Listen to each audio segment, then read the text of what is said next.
The Cincinnati Bengals are facing a wave of serious updates that could have real consequences going forward. From key injuries piling up to standout moments at training camp, there's a lot we need to break down. This is Bengals territory, and you're watching the heart of Houday Nation. Before we dive into the latest Bengals update, make sure to subscribe, hit the like button, and don't forget to press the bell icon so you never miss a Bengals update. All right, let's get into it. This weekend, Paycor Stadium wasn't just about drills and scrimmages. It felt like a preview of playoff energy. The Bengals held a public practice. And the turnout? Insane. Fans packed the stands. Players felt the love. And the connection between the team and the city was electric. Head coach Zac Taylor and star lineman Orlando Brown Jr. didn't just show up. They showed out, taking time to meet fans, sign autographs, and show appreciation for the Jungle faithful. That kind of connection matters. And Cincinnati is showing once again why it's one of the most loyal fan bases in football.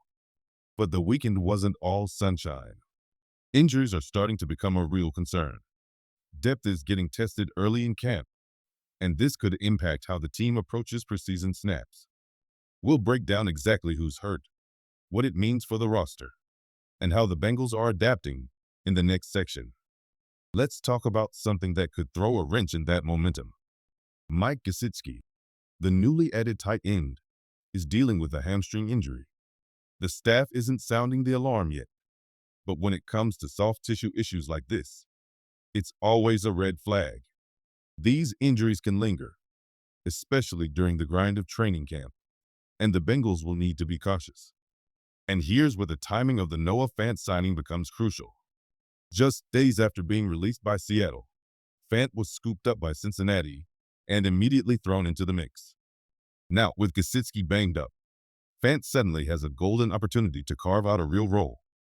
Even more impressive, Fant isn't just here for a paycheck. He's here to win. In a recent interview, he made it clear. The chance to join a playoff-caliber team like the Bengals was what pulled him in. He knows what this team is capable of. And more importantly, he wants to be a part of that success. The Bengals may be dealing with injuries, but they're also showing why smart depth moves, like bringing in Fant, could pay off big when it matters most. There's been some quiet tension behind the scenes when it comes to Noah Fant's release from Seattle. And while the exact reason hasn't been publicly confirmed, signs point to a possible fallout between player and coaching staff, something that happens more often than fans realize. But in Cincinnati, Fant is clearly energized by the fresh start. What makes this move even better for the Bengals is how financially smart it was. Reports suggest that Seattle is still absorbing most of the financial burden, while the Bengals get a high upside weapon at a bargain. While the full details haven't been made official yet, sources indicate the contract includes incentives that could push the deal toward $4 million, a steal for a proven pass catcher. Cincinnati acted fast, and it's paying off.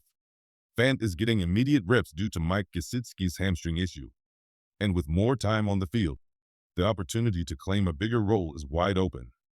If he shines, don't be surprised if he earns serious playing time, or even challenges for starting snaps if Gesicki's recovery stalls.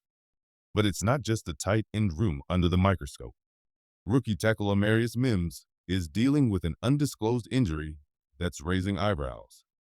The coaching staff has stayed vague on the nature of it, and that's what's causing concern. Mims has said he's fighting through it, which shows toughness, but the fact that he's missed several practices speaks volumes. In his absence, Jalen Rivers has stepped in and taken valuable first-team reps. It's a reminder that in camp, opportunities can shift in an instant, and depth matters more than ever. The Bengals have high hopes for Mims, but they'll need to monitor this one closely. With preseason creeping up, these injury situations and how the team adapts will shape not just the depth chart, but possibly the early part of the season itself. As Bengals training camp rolls on, injuries remain a key storyline, with Mike Gesicki and Amarius Mims both dealing with setbacks. Fans are hoping these issues don't linger into the regular season. Mims, in particular, has used the phrase, fighting through it, which can be read two ways. Maybe it's just a minor early camp issue, or maybe it's something deeper the team's being cautious about. Either way, this is training camp, and pushing through pain now isn't worth risking week one. Let them heal. Let them reset. But it's not all concern. There's also excitement building around a rookie who's starting to turn heads. Enter Tajh Brooks. The Bengals rookie running back made waves during Saturday's open practice. He looked fast, sharp, and physical. Everything the staff hoped to see when they drafted him. And while it's still early, Brooks is beginning to make a case for a real role in the offense. He wasn't just showing burst as a runner. He was solid in pass protection too, which is rare for young backs. One scout was quoted as saying, "If a guy like Joe Mixon goes down, he can protect the quarterback. If needed, he can carry the load. He's a true jack of all trades." That kind of flexibility matters more than ever, especially after Travion Williams was released following a significant injury. Brooks now has a chance to fill that next man-up spot and possibly do more than just fill it. Chase Brown might be getting more attention now, but Tajh Brooks is the sleeper name to watch. If given real opportunities, he could become one of the quiet breakout stories of the season.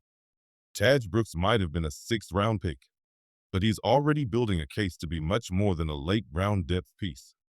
Coaches have taken notice. He's not just flashing speed. He's doing all the little things that matter. Pass protection, vision, burst through the hole. He's proving that if Chase Brown needs a breather, Brooks can step in and keep the chains moving. And if the Bengals ever need a third down option, he's shown he can block, swing out of the backfield, and make plays as a receiver. Right now, he's likely locked in as the RB3, but don't be surprised if he climbs up the depth chart quickly.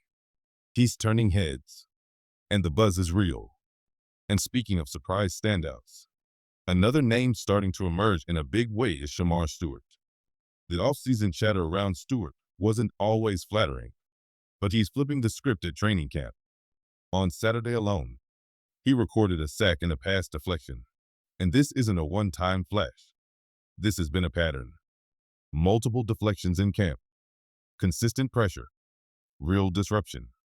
He's even earned a nickname from teammates, the Menace. And honestly, he's living up to it. Now, nobody is expecting Stewart to replace a force like Trey Hendrickson, who's coming off a league-leading sack season. But Stewart doesn't need to be the sack king. He just needs to be a problem for opposing quarterbacks. And if he's blowing up passing lanes or knocking down throws at the line, that's game-changing. Sometimes it's not about the stars. It's about the depth. And right now, both Brooks and Stewart are showing signs they could be the kind of under-the-radar players who make a real impact when the games start to count. There's one thing Bengals fans remember all too well from last season: the inability to close out drives. Third and long situations were a nightmare. No pressure, soft coverage, and somehow the opponent would convert. Again and again. That's the kind of stuff that costs you playoff spots. And in Cincinnati's case, it literally did. But this training camp, there's a different tone. Players like Shamar Stewart are starting to bring that energy, that disruption, those drive killers that make the difference in critical moments. It's no longer about contracts or off-field distractions with Stewart. It's about his impact on the field, and that's a welcome shift. If he can keep this up and bring real pressure in those key third down moments, the defense could take a major step forward in 2025. As training camp continues, there's plenty to be excited about. Sure, there are a few injuries we'll keep monitoring, but overall, this team feels locked in. So now the spotlight turns to you, the fans. What's your read on this camp so far? Who's impressing you? Any surprises? Concerns? Is there an undrafted player you think might actually make the 53-man roster? Sound off in the comments. This is your team, your voice. And as always, it's a good day to be a Bengals fan.